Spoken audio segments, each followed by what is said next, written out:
बिस्मिल्लाहिर्रहमानिर्रहीम। इल्म तौक़ीत और रुयत हिलाल कोर्स में हम आपको एक मरतबा फिर खुशामदीद कहते हैं। आज हम आपको बताएंगे कि ज़ोहर का वक्त कब शुरू होता है और शरई एतबार से इसकी पहचान क्या है। देखिए, हमारे यहाँ जिसको दिन कहते हैं, ये दिन दो तरह का होता है और इसी ज़िमन के अंदर हम दहवाए कुबरा को भी बयान करेंगे कि दहवाए कुबरा क्या है। तो दिन हमारे एतबार से शरई अपना दिन जो होते हैं वो दो हैं। नंबर एक तो वो है कि जो उर्फ़न हम जिसको दिन कहते हैं वो क्या है कि जब सूरज तुलू होता है और फिर जब गुरूब होता है तो ज़मीन से ऊपर जब सूरज होता है, इसको हम कहते हैं उर्फ़ी दिन। और दूसरा होता है शरई दिन। वो शरई दिन क्या होता है? शरई दिन ये होता है कि जब आप रोज़ा जब सहरी करते हैं और सहरी जिस वक्त ख़त्म होती है, यानी सुबह सादिक से हमारे शरई दिन का आगाज़ होता है और गुरूब आफ्ताब जब हम रोज़े को ख़त्म करते हैं, इफ़्तार करते हैं, तो उस वक्त तक ये जो ड्यूरेशन है ये शरई एतबार से दिन कहलाता है। तो इससे मालूम हुआ कि हमारा एक है शरई दिन और एक है उर्फ़ी दिन। यहाँ पर मैं लिख देता हूँ, ये है शरई दिन और एक है उर्फ़ी दिन। उर्फ़ी का मतलब होता है उर्फ़ी आम के अंदर जिसको दिन कहते हैं। अब शरई दिन क्या हुआ कि सुबह सादिक से लेकर से कहाँ तक? गुरूब आफ्ताब तक। आफ्ताब सूरज को कहते हैं। इसी तरह उर्फ़ी दिन वो क्या है? तुलुए आफ्ताब से गुरूब आफ्ताब।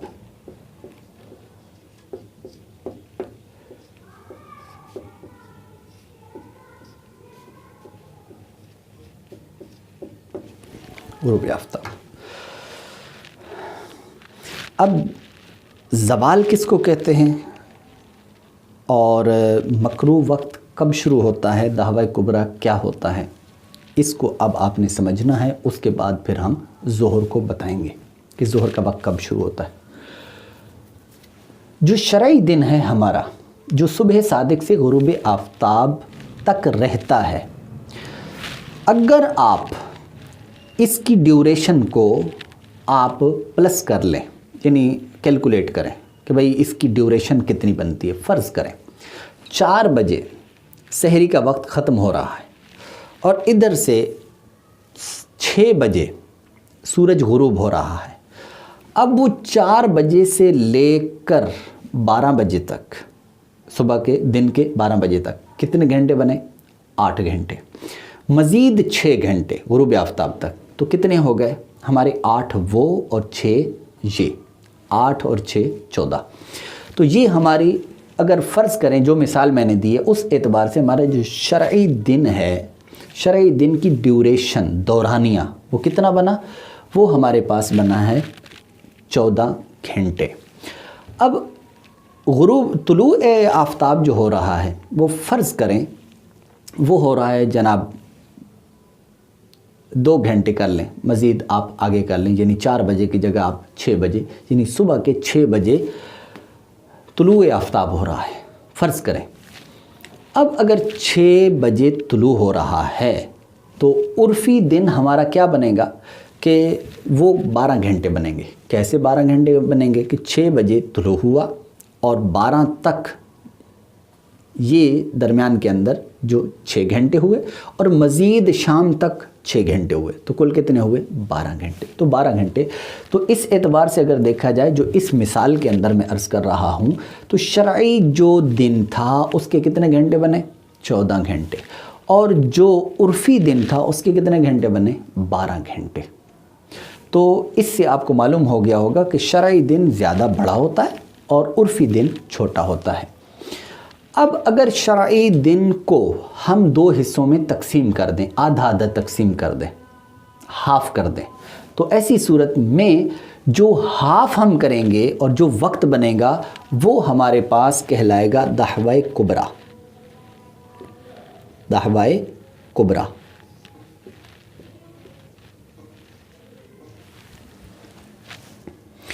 और अगर हम उर्फ़ी दिन को आधा आधा करते हैं, निस्फ करते हैं, तो वो जो वक्त हमें हासिल होगा वो वक्त कहलाएगा ज़वाल या निस्फ़ुन नहार।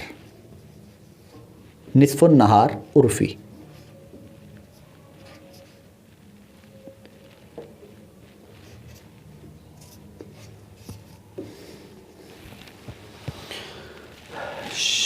जो शरई दिन है उसको आधा करेंगे तो क्या बनेगा? दहवाए कुबरा।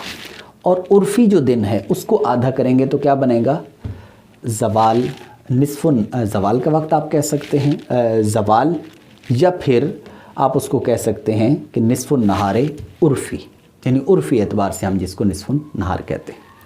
अब ये जो अच्छा, हम एक मिसाल के साथ इसको हल भी कर लेते हैं। फ़र्ज़ करें हमारे पास जो सुबह सादिक तुलू हुई, मैंने अर्ज़ किया था जिस तरह, वो है 4 बजे, और उसके बाद ग़ुरूब आफ्ताब तक जो ग़ुरूब आफ्ताब हुआ वो शाम के 6 बजे। ये कुल दौरानिया जो इसका बना था वो थे 14 घंटे। क्यों? इसलिए कि 4 बजे से लेकर दिन के 12 बजे तक 8 घंटे हुए, और जबकि 12 बजे से लेकर 6 बजे तक 6 घंटे हुए। तो इस तरह 8 और 6 मिलकर 14 घंटे हुए। तो 14 घंटे को आप आधा करें। जब आधा करेंगे तो क्या बनेगा? 14 का आधा 7 घंटे बनेगा। तो इसका मतलब ये हुआ कि अगर आप जब सुबह सादिक तुलू हुई यानी 4 बजे से लेकर आप मज़ीद उस पर 7 घंटे बढ़ाएंगे, इजाफ़ा करेंगे, तो फिर हमें दहवाए कुबरा हासिल हो जाएगा। अब बढ़ा के देख लेते हैं। 4 के बाद आप क्या करें कि जब 7 बढ़ाएंगे तो 4 और 7 11 बनते हैं। तो दिन के 11 बजे आपका क्या होगा? दहवाए कुबरा। दिन के 11 बजे क्या होगा? दहवाए कुबरा। क्योंकि ये जो 11 बज रहे हैं ये उस निस्फ़ुन नहारे शरई का आधा है, जबकि जो ज़वाल है यानी उर्फ़ी दिन, इसको हम अगर आधा करते हैं तो आधा करने से हमें क्या चीज़ हासिल होगी? हमें ज़वाल का वक्त हासिल होगा। और वो ज़वाल का वक्त कैसे हासिल होगा? देखिए ज़रा। अब जो उर्फ़ी दिन था हमारा, इसी मिसाल के अंदर कि जिसके अंदर हमारे पास सूरज तुलू हो रहा है, क्योंकि इसका ताल्लुक़ है तुलूए आफ्ताब से लेकर ग़ुरूब आफ्ताब तक। तो हमने फ़र्ज़ किया था कि सुबह के 6 बजे तुलूए आफ्ताब हो रहा है, और फिर उसके बाद 12 बजे, और फिर मज़ीद आगे शाम के 6 बजे सूरज ग़ुरूब हो रहा है। तो इस तरह कुल इसका जो दौरानिया हुआ वो 12 घंटे हुआ। और 12 घंटे को अगर आप आधा करेंगे तो वो 6 घंटे बनेगा। यानी इसका मतलब ये हुआ कि 6 बजे 6 पर मज़ीद 6 बढ़ाएंगे तो 12 बजेंगे, यानी फ़िक्स 12 बजे ज़वाल का वक्त होगा। फ़िक्स 12 बजे ज़वाल का वक्त होगा। और जब फ़िक्स 12 बजे ज़वाल का वक्त होगा तो इसका मतलब ये हुआ कि हमारे पास दहवा कुबरा तो बन गया था 11 बजे, और जो ये ज़वाल यानी निस्फ़ुन नहारे उर्फ़ी जो है वो कितने बजे हो गया? 12 बजे। तो इन दोनों के दरमियान तकरीबन कितना फ़र्क पड़ा? 1 घंटे का फ़र्क पड़ा इस मिसाल के अंदर। ये हर मकाम के लिहाज से मुख्तलिफ होगा। यानी ऐसा नहीं है कि आप इसको बिल्कुल कायदा कुलिया समझ लें कि हर जगह ऐसा ही होता है। नहीं, ऐसा नहीं होता। लाहौर के अंदर अलग होगा, कराची में अलग होगा। ये मुख्तलिफ़ मकामात के लिहाज से ये मुख्तलिफ होगा। वजह ये है कि सुबह सादिक अलग अलग होता है, तुलूए आफ्ताब अलग अलग टाइम पे होता है, ग़ुरूब आफ्ताब अलग अलग वक्त पे होता है। तो इस वजह से, इस तब्दीली की वजह से हर एक के लिए दहवाए कुबरा का वक्त भी अलग होगा, और इसी तरह ज़वाल का वक्त यानी निस्फ़ुन नहारे उर्फ़ी का वक्त भी अलग अलग होगा, जिसकी वजह से इन दोनों के दरमियान जो ड्यूरेशन है, जिसको हम फ़र्ज़ी तौर पे 1 घंटा कहा था, ये मुख्तलिफ होता रहेगा। ठीक, तो ये मुख्तलिफ होता रहेगा। इसको हम इंशाअल्लाह मज़ीद मिसालों के साथ आगे जब हम बढ़ेंगे तो इंशाअल्लाह इसको हम बयान भी करेंगे।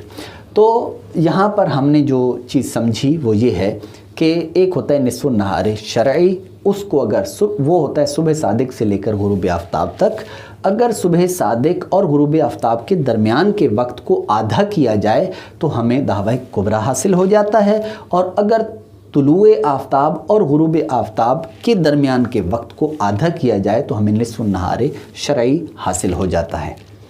تو یہ دو چیزیں سمجھنے کے بعد اب جو اصل چیز ہے جس کو ہم نے سمجھنا ہے وہ ہے ظہر کا وقت۔ ظہر کا وقت تو آپ کیا کریں جناب کہ ظہر کے وقت کے لیے آپ جیسے ہی یہ زوال کا وقت ہوگا، جس بھی مقام کے لیے زوال کا وقت ہوگا، اس سے جو اگلا لمحہ ہوگا وہ ظہر کا وقت ہے۔ تو زوال کا وقت اگر آپ کو پتہ چل گیا تو اس سے اگلے لمحہ آپ کو ظہر کے وقت کا بھی پتہ چل گیا، تو لہٰذا ظہر کے وقت کو اس طرح کیلکولیٹ کیا جاتا ہے۔